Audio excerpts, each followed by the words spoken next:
éviter de se contenter du minimum.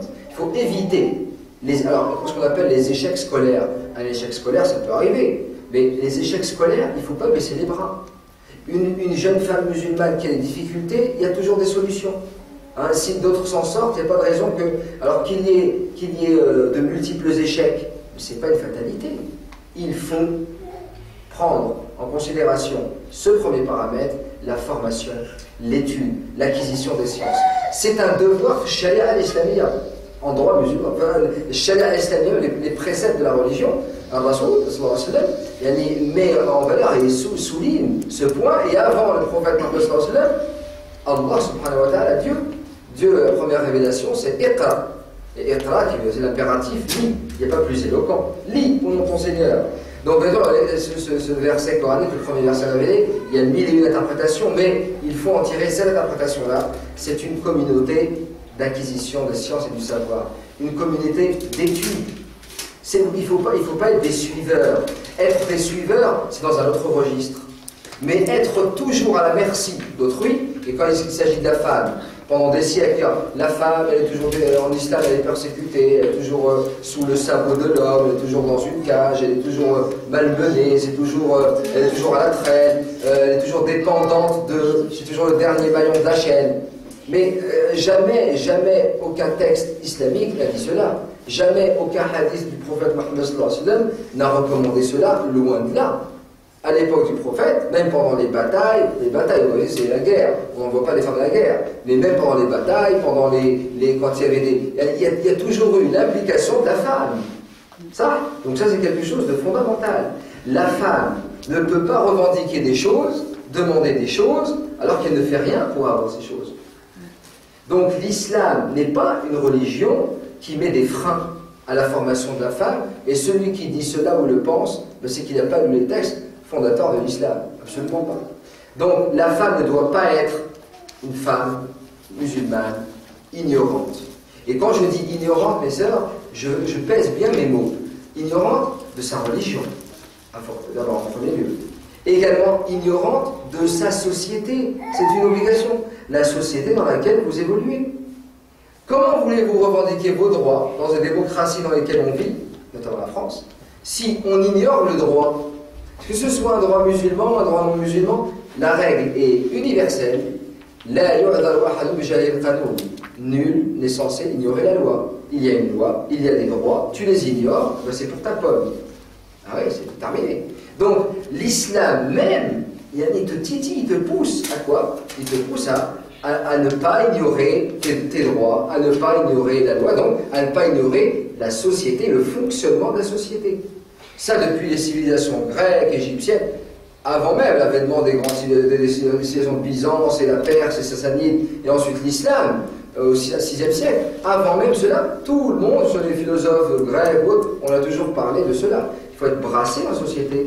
Socrate, Platon et d'autres, il faut être mélangé, il faut aller au marché, on est dans la rue, on va chez le commerçant, on va voir les gens, les voisins, les gens qui partagent notre confession, la même religion, qui sont d'autres religions, d'autres qui n'ont pas de religion, d'autres qui sont des ennemis, d'autres qui sont des amis, du moins en apparence.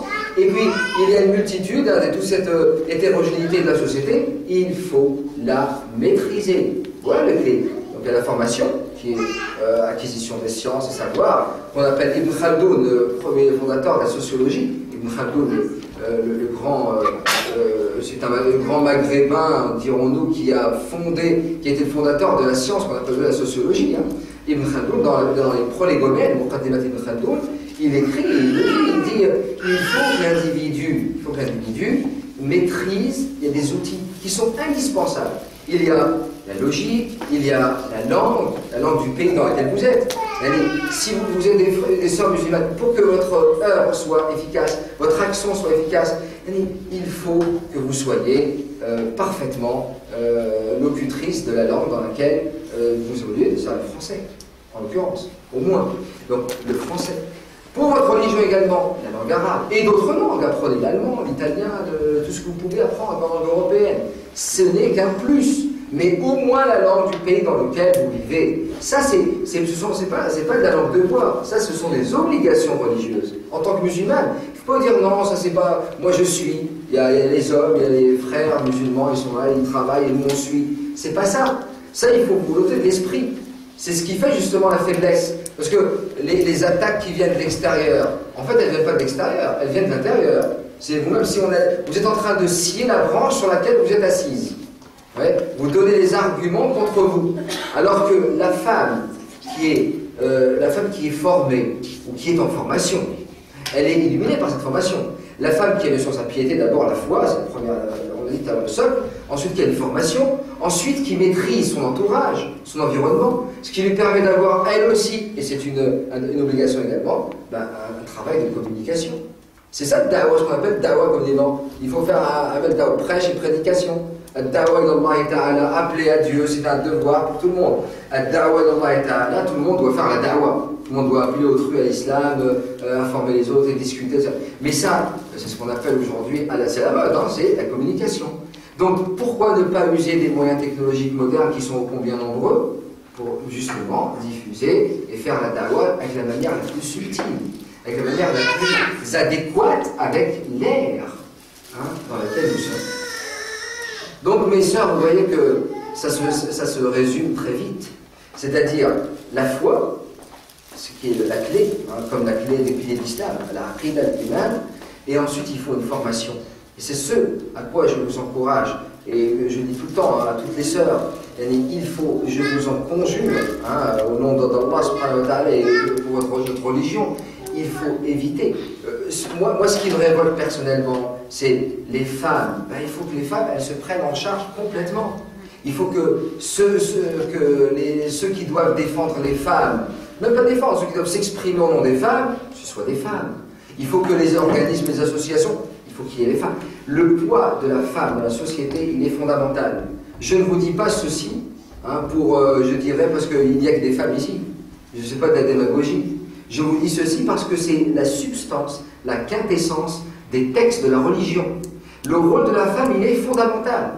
Même que ce soit pour l'éducation des enfants, mais la femme, elle n'est pas faite que pour l'éducation des enfants, elle cuisine. C'est pas ça. Elle cuisine à la maison, et puis quand elle a le temps, elle fait un travail intellectuel, une femme. Non, quand même pas. Si elle a le temps, c'est en plus, c'est un loisir. Absolument pas. Au même titre que l'homme. Il y a des devoirs, il y a des obligations. Ça, c'est à gérer. Chaque femme gère comme elle l'entend. Mais priver, c'est ce qui s'est passé pendant des siècles. Le fait de priver la femme d'un enseignement, évidemment, la femme, elle peut avoir la foi comme ça, par culture. Mais cette foi, il faut qu'elle la cultive. Il faut qu'elle la cultive, cette foi. Et comment voulez-vous cultiver la foi s'il n'y a pas de pratique de ibadah, s'il n'y a pas de lecture, de formation même religieuse? C'est pas possible. Ça stagne. Parce qu'on dit, oh, j'ai la foi, mais parfois, la foi, Rasul dit, elle monte, elle descend.